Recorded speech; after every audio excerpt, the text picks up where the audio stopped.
everyone wants to go and do something which like Wolf of the Wall Street. $22 million in 3 fucking hours! Can you believe it? Isn't it? Everyone would like to do something which is there in margin call. Now, how important technology has become, especially in investment banking. From the skill set perspective, people who are coming and say they have done something to risk. Do they also need to know technology to a certain level? But when it comes to technology, especially in today's time, it is learn, unlearn, and relearn. You should remember this: learn, unlearn, and relearn.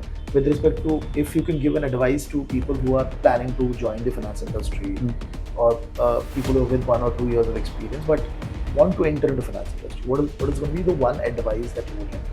For the benefit of the audience, if you could tell that if somebody wants to get into both the roles, okay, operation risk side and the project management, what should be the skill set that are needed? There is every transaction has a risk. Anything that we buy is a risk. I could buy a car, there could be a risk. I buy a property, there could be a risk involved. So we talked about the skill set, but do we see freshers also coming into project management roles? Yes, we do see. You must be taking interviews also right now for your team and all things. So what is one big mistake a lot of people do when they come to the interview?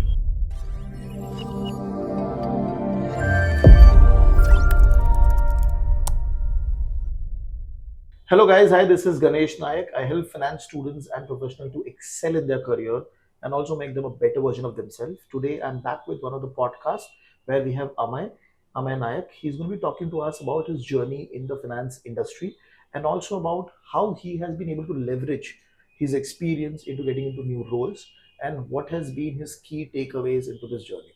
So Ameya, thank you very much for joining today. Thanks a lot, Ganesh. And for the benefit of the audience, if you could tell us what has been your experience broadly in the industry. Sure. So I started my career into an audit firm while I was doing my master's in Mumbai University. Okay. Right, I did my MCom in accounting and finance. And at that time, I was working in a full-time audit firm, okay, which scoped concurrent audit across private sector bank, international bank, and public sector. Okay. Right. So that was a very good experience which I got just as an introduction to how industry works, right? Okay. Especially for individuals who come just out of college, because what we get in college versus what the real life is, it is quite different, right? So that was a good pitching platform for me to understand how the real world works. Right. And that too, fortunately for me, I came to know the cultural difference between an Indian private bank, an international bank, and a nationalized bank. Wow. So that was really good for me. Then post that, so I had an experience of around 2 years. Post that, I went for my second master's to UK. After coming, I joined an international reputed investment bank, an American investment bank in Mumbai. Where I spent around almost 7 years across various firms and teams. So that was my opening pitch for my career. And that really helped me learn what I need to do, where I need to go, Okay. So this is quite a small introduction as to from where I started and how I looked out for a trajectory in career. Okay. And right now you are into project stage. I am into project management team. Okay. Right? And that is how I want to specialize it further. And also within that investment bank, the initial one, you were doing operations risk. Yes, I was into operational risk, specialized into transaction monitoring. So in investment bank, we have two predominant sectors. One is asset management, other is wealth management, right? And in wealth management, one of the lead theme is transactions, which is trade transactions. Right. So all of that is governed by regulators, right? We have global regulators, we have Indian regulators, etc. Right. So each of the transactions are actually monitored and scrutinized by these regulators. Okay. So our predominant work was to see that the transactions are in alignment with the regulatory requirement. Okay. So that was my first sprint. Now, how I got into that, it was just out of luck. Okay. And I'm very much candidly saying there could have been other opportunities as well, but this was just out of luck, but at the same time, it was a very good space for me to understand the dynamics of that industry. Okay. Right? And that is how I started my career. Okay. And so effectively, like you said, in transaction monitoring, everything is governed by the regulator and you are making sure that it is happening as per that. Correct. Apart from that, broadly, what does operational risk do? Operational risk has different lines. So let's take, for example, a transaction, right? A client comes to the firm and says, I want to buy a stock. Okay, that is not something that is done by us. Okay, it is done by the front office team, Trader. based out of, yes, a trader based out of, say, US or UK, right? They take their orders, okay, and then the transaction happens. But it's not just a transaction that happens. There are a couple of different layers behind that transaction. One of them is confirmations, wherein what are the quantity that the client wants to sell, what is at what price they want to sell. Okay. They go back to the client confirming whether the quantity and the amount price that has been agreed is correct or no. Okay. What are the dates of transactions, etc. Right? Okay. Then the trade gets executed. So there is an execution team there. Okay. Post execution, then there could be certain trades that may not get executed for couple of reasons, either technical reasons or transactional reasons, right? And then, as I mentioned, there is a body of regulators that looks at each and every transaction, right? Okay. So that is the tail end of the entire transaction. Now, if you see, the client and the front desk are only two people, conversing, but there is a big line of teams that work behind. Okay. That entire chain is called operations. Okay. Right? We don't want to call it as a back office, but we are very much in the success of the transaction and the legality of the transaction. That is operations in what we do. Okay. Okay. And there can be a lot of scenarios like somebody might be doing a fraud with the customer. Correct.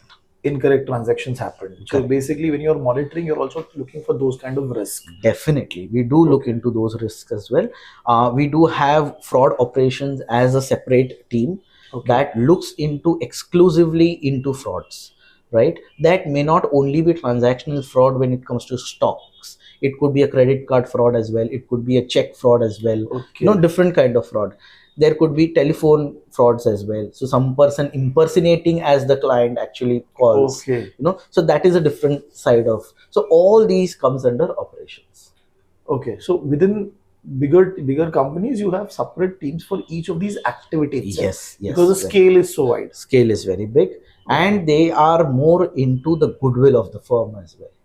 So where a client actually misses a transaction, or a client actually loses his or her fund because of a fraud, the goodwill of such major players get impacted. Okay. So we are more into goodwill management as well, along with transaction management. Wonderful. This was a wonderful point that nobody thinks about it. Goodwill. Yes.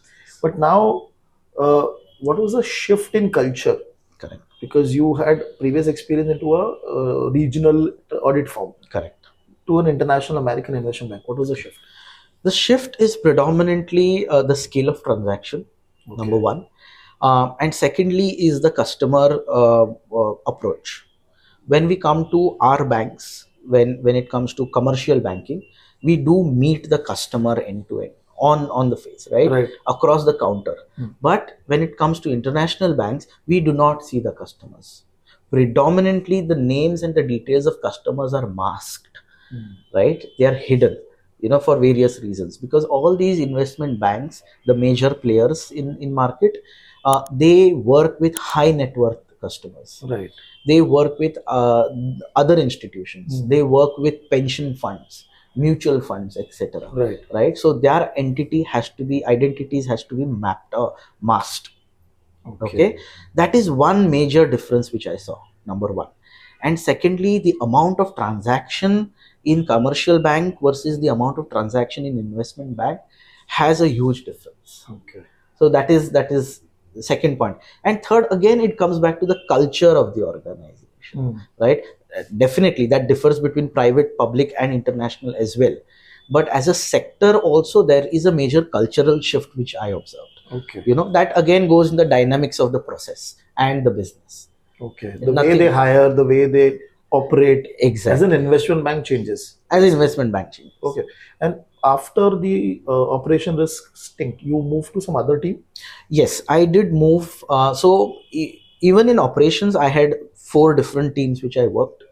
Right. The first one was transaction monitoring. So as I mentioned, there were individual transactions that got failed, had to be monitored and reported back to the regulators, because regulators require 100% of the transaction done by the firm. So at the end of the day, there are certain requirements where a reconciliation report has to be sent. One-sided reconciliation, double-sided reconciliation based on the regulators. Then later on, I moved into another team called as regulatory monitoring. Okay. So this was more of a bracket or an umbrella team which monitored transactions done by other teams. Okay. Right. So we were more at the control side than the risk management side.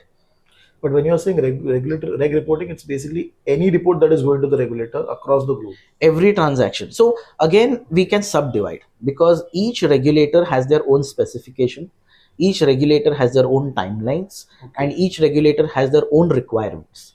So same team cannot cater to all regulators. Got it. Right. So there are certain teams specialized, certain individuals who are specialized for a particular regulator. Okay. So if we have, say, a band of 20 regulators globally from Canada to Australia, there would be around 40 teams, different teams catering to each of those regulators. Wonderful. So for the audience, we'll understand it is how big is the scale. Yes. You're dealing with so many regulators, different rules across the globe. Yes. That's why you have so many teams working around the clock. Exactly. Just one point to add there. The regulatory requirement also alters on time to time basis. And the time of implementation could be a day or a month or a year.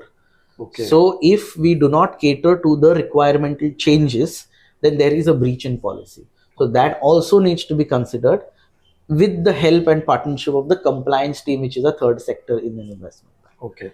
So that was the second team that you worked. Then Correct. After that? Then when I was working in the controls team, there were scenarios where, again, I just want to specify one point. What is control here? There is every transaction has a risk. Anything that we buy is a risk. I could buy a car, there could be a risk. I buy a property, there could be a risk involved. Right? Then how to check that risk? How to minimize that risk? We implement controls on that. Right. Now there could be multiple kinds of controls. One could be the process control, other could be system controls. Okay. Right. An example is, when it comes to process control, currently there were 4 steps before approving. Okay. Now you need to add another level of 5th approval or 5th level to proceed ahead. Then there is a second kind of system, upgrades, system controls, wherein you need to redesign certain systems, update certain systems, etc. Okay. Now when I was in this team, I realized that my inclination was in a combination of controls and system development. Okay. Right. And when it comes to control has to be, risk has to be first evaluated, prescribed controls has to be let down, and aligned to that there has to be systems that needs to be developed. Okay. Right. Okay. So when it comes to project management, it is in partnership with risk team, controls team, and technology team. And this is what you understood while working. That this is your area of interest. That is my area of interest. Right. And hence I, with the help of my management, with the help of my mentors, they really guided me into taking this as a career ahead. Right. They really helped me mentor, give me bigger project, give me impactful projects. Right. And that is when I realized, yes, this is something what is my forte is, and I would need to take this ahead. So just briefly, if you could talk about more on Sure. that point, that once you realize that something I want to do, how did you move toward that direction in terms of skill set, in terms of looking for opportunities? Correct. There are 2 sections in this, I would like to say. One is on the job training. Right.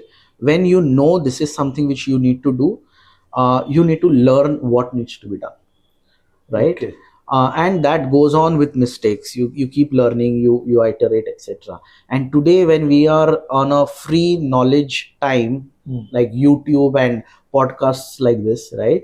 There's always a open source for learning new skill set, learning new approaches in the same industry, or learning how to tackle the same problem in a different industry, etc., right? Okay. So that comes. And second and most important is mentors, right? You need to connect with certain individuals who are higher up in rank, but they have been doing the same activity for a longer time, so they have seen the transition of work as well. Okay. Right. Okay. So those are really impactful people you need to coordinate and work along with. So these were two things which helped me learn, or rather stabilize. Not that I have completely learned, but helped me stabilize and understand, yeah, this is what my area of interest is. So you basically started understanding what is project management. Correct. So you started reading about it. Let me put it the other way around. I started doing something, and later on I came to know, okay, what I'm doing is called project management. Okay. Right? And then I proceeded ahead. I'll give a very simple example. There is a book called as Project Management for Dummies. Start with that. It is an excellent book to start with. And it is not for dummies. There are a lot of technical things also given in that. Okay. So I started doing that. And then I started implementing it parallelly as well. Right? And just one point is, implementing is not that easy. You need to have a buy-in from your management, from your stakeholders as well. So in project management, somewhere you need to be good salesman as well, to sell your idea, to say that this is a valid output which requires to mitigate the risk and implement controls. So going back to the entire chain. Okay. So generally when people understand about project management is that something new is coming up and you have to talk to everybody in the team. Correct. Okay. And you have to get the work done. Correct. Or basically implement that new project. Correct. Is this correct? There are different types of roles. Let me tell you.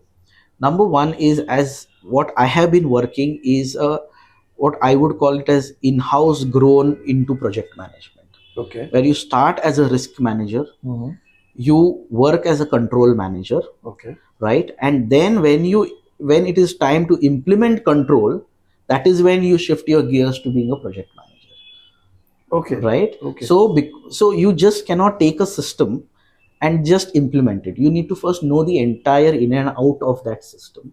Okay. In and out of that process that actually runs the risk and control, and then prescribe your developments. That is one aspect of project management. Okay. Second aspect of project management, as you said, are the coordinators.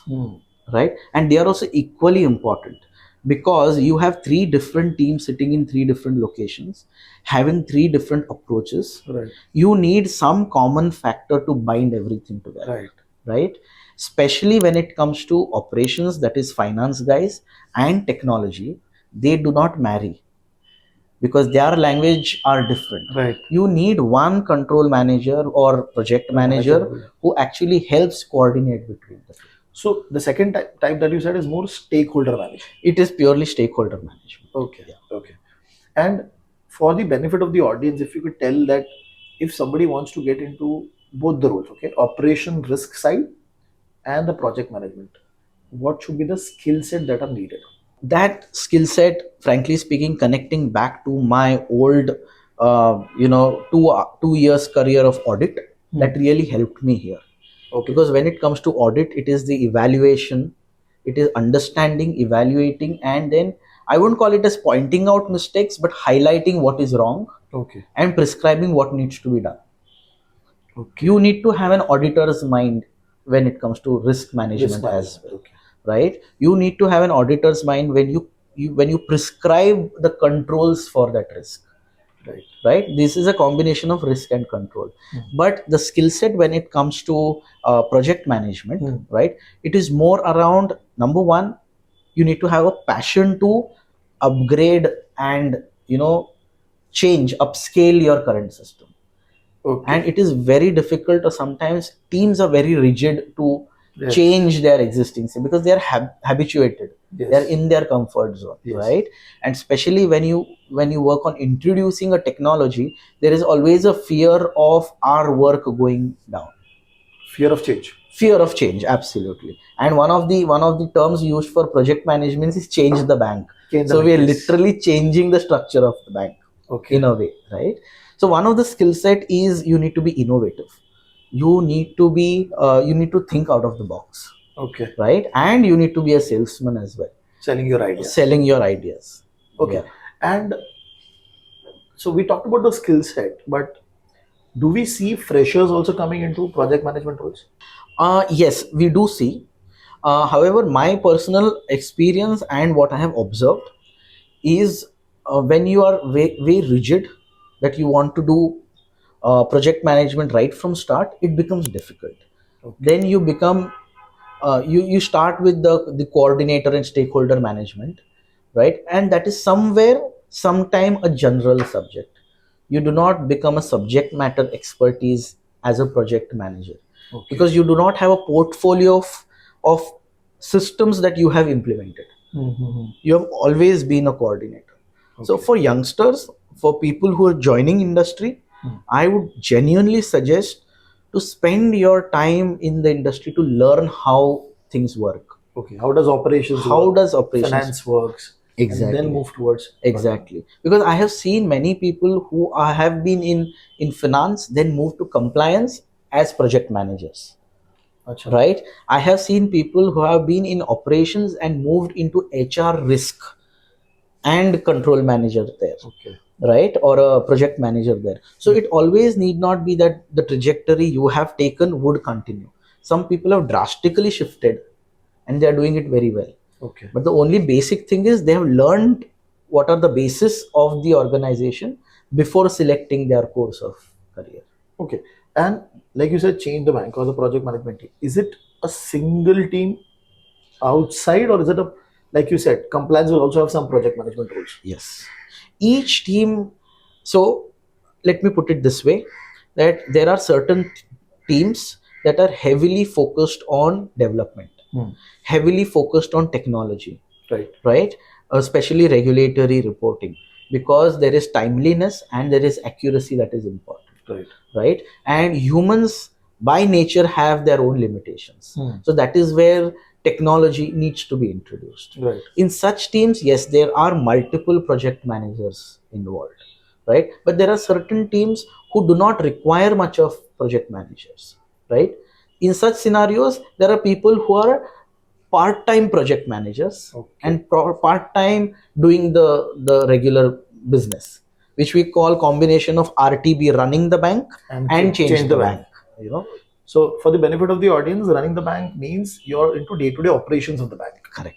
And change the bank means any new regulation is coming, any new change is required. Correct. In terms of system process. So that team will guide. Correct. Right. So you, like I said, like you said, individual teams might also have some role connected to both. Definitely. And you also have an independent team only doing change management. Yes, very much. Okay. Okay. Now, the one thing that you discussed, na, ki how the change happens. Like for example, you worked in the industry for a few years and then you realize, okay, I want to do project management. So what is the advice that you have for people who might be on that same trajectory, that I don't know what I'm supposed to do right now, or what I'm supposed to do in career? So any particular advice? Generally, I have seen three categories of people, right? Okay. Number one are people, and all three categories are out of their own will and their skill sets. One set of people who genuinely keep exploring the industry. Okay. Right? I have seen people who have been in the industry for 15 years and still exploring the industry. You mean doing different roles? Doing different roles. Okay. Right? That could be generic roles as well. That could be very specific roles as well. Right? But they are still exploring the industry. Right?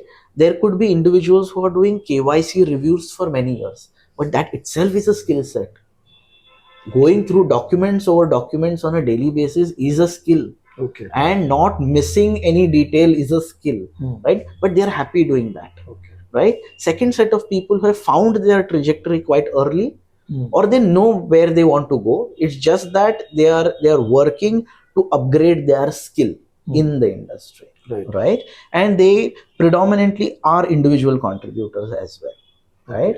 Third kind of people are individuals, and that, you know, that could be on an early stage as well. But the third kind of individuals are, they may not be general, They may not be specific, but they are extremely well at managing. Okay. Right? Okay. So their skill set lies in team management. Their their skill set lies in people management. Okay. Right? So when we are in an industry, and especially for new joiners, even for people who are quite there in the industry, I would definitely say there are people who do not know. They're still trying out. And I'm not saying trying out their luck. They're trying out where they want to settle at the end. Okay. Right? But just see what are your broader themes around this. I'll definitely suggest a very good book by Harvard Review. There is a compilation of articles called On Knowing Yourself. Oh, okay. That is a very good book. It is a very thin book, but it's a very good book wherein that actually helps you reflect on yourself as what kind of a skill set you have. Some people who are very good at listening are very good individuals who are minute takers of a meeting. Some people are very good at presenting, right, who are good talkers, right? Some people are silent workers. Those people require risk analysis, your stream of work, which requires a lot of focus, right, predictions of market, etc., etc. So I would rather suggest know yourself and then align to your business, but keep an open mind. It should be an open-ended business. So know your skills, where you are good at, and then do something related to it, basically. Correct. What you can offer to the industry, to what the industry can offer to you as well. It should be both ways. Wow. Because if I'm a project manager and there is no projects available in the industry, it is of no use. Something like that. Okay, got it. Now, with respect to upskilling, is there a way somebody fresher can do upskilling? Apart from the FRM or CFA, these certifications, anything else that they can try or that you have seen like that? See, there is a market trend as well, right, in the industry. There have been scenarios where certifications did matter, right? And I'm especially focusing on project management related, where certifications did matter, right? Now, do they matter? We don't know. The reason is the courses have not been realigned to the current requirement. Okay. Things are drastically changing, right? Our stakeholders are international, right? Especially when it comes to technology, and especially when I was working in a team, the technology was based in Asia. We were based out of India, and our management who actually took final decisions were based out of US. Okay. So that is also important. But the courses that are there may not teach you these aspects as well. Okay. Number one. Secondly, certain courses are quite general, right? If you are into finance, do you really require how project management works in oil industry? You never know. Achha, okay. Right? So certain courses cater a very general and a broad spectrum of industries. So I would not say that they are not valid, but I would suggest before enrolling, number one, check with people who have already done that course. Okay. From your industry, does it help or no? And secondly, if it does, would you be able to apply in your field of work? Okay. Because example, budgeting. There is a big chapter in project management for budgeting.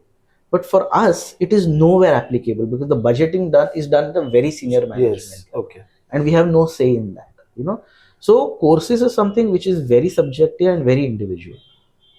Okay. That is my approach. Interesting. Now, you must be taking interviews also right now for your team and all. Yes. So, what is one big mistake a lot of people do when they come to the interview? Young people. Yeah.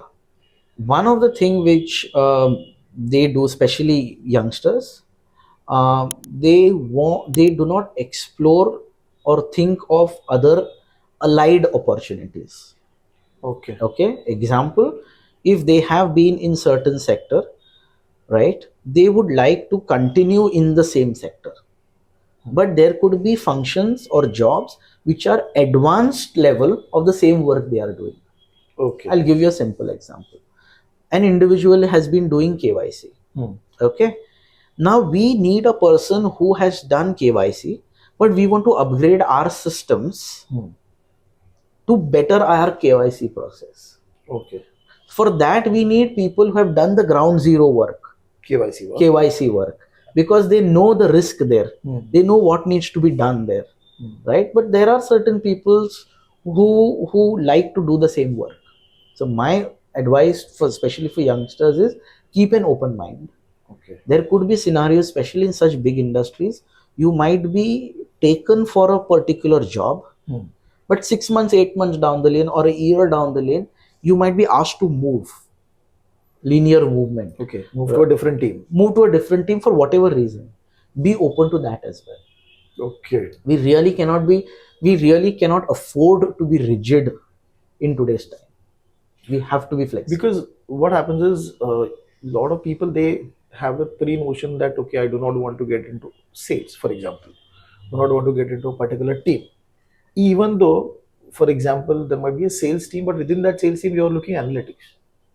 So by the name, they just reject. So do you see that happening?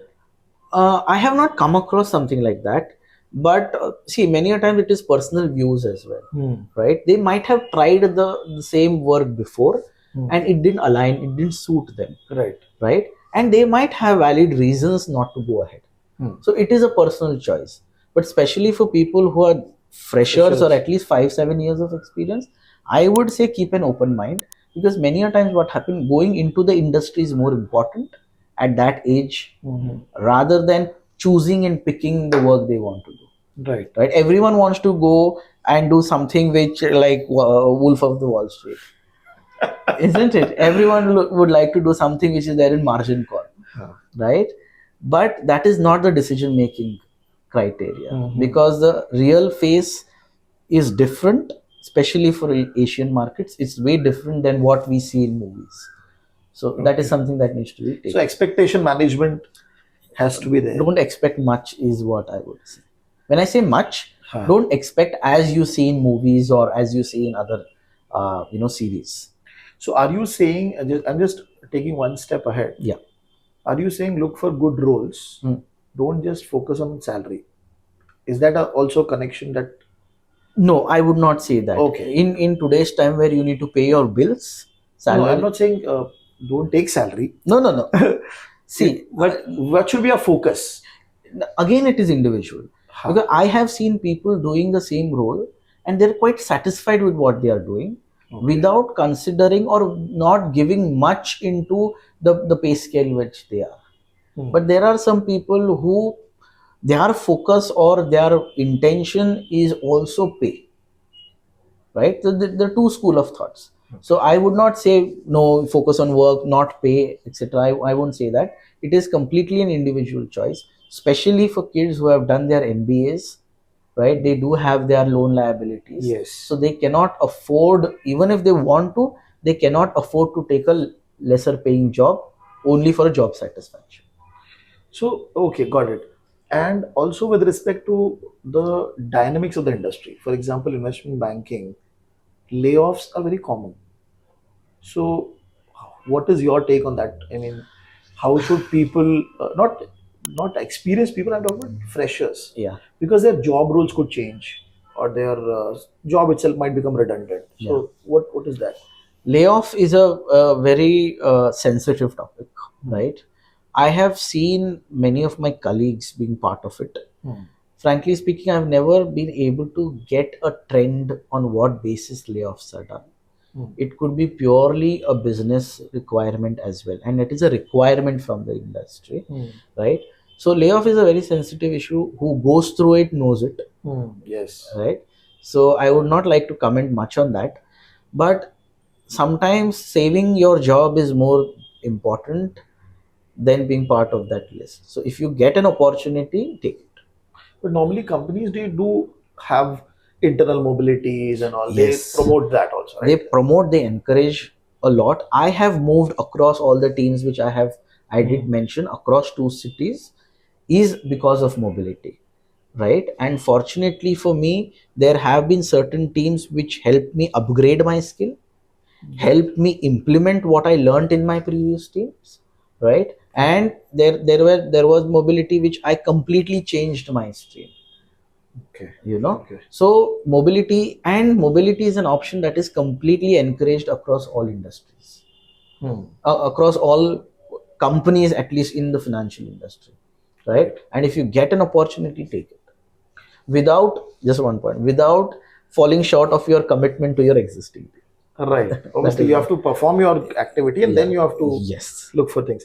Now, how important technology has become, especially in investment banking. Matlab, from the skill set perspective, people who are coming and say they have done something to risk, do they also need to know technology to a certain level? Basic technology, yes, it is required, but predominantly what happens is the systems are proprietary systems. So if you have learned certain set of systems in investment bank A, may not be the same identical systems are used in other banks. Concepts remain same, right? Functions remain same, right? But when it comes to technology, especially in today's times, it is learn, unlearn, and relearn. You should remember this. Learn, unlearn, and relearn, because technology is getting advanced every passing day, right? To for stringent regulatory purposes, again going back to that. So we have to alter based on, but there is no basic requirement. So once upon a time there was, right? When you do chartered accountancy or when you do accountancy, right, there were certain accounting systems which were required. Tally was something which was required back then, but now currently every company has a proprietary systems. So it is just matter of upgrading yourself, aligning yourself to the new systems. Okay, wonderful. One final question with respect to if you can give an advice to people who are planning to join the finance industry or people who are with 1 or 2 years of experience but want to enter into finance industry. What is going to be the one advice that you would like to give? It is not that easy, but it is not that hard as well, right? There are many people who have spent their life in the industry. They've enjoyed it. They've grown to great heights as well, right? Take it if you're made for it, right? There is always an opportunity, especially in today's Indian market. There is always an opportunity to shift and change markets, industries as well. But if you're really looking for working into a high-end branded investment bank, I would say take the plunge. You'll enjoy it. Wonderful. Thank you, Ameya. Thank you very much for your time. And I hope everybody enjoyed the conversation and got insights from his experience.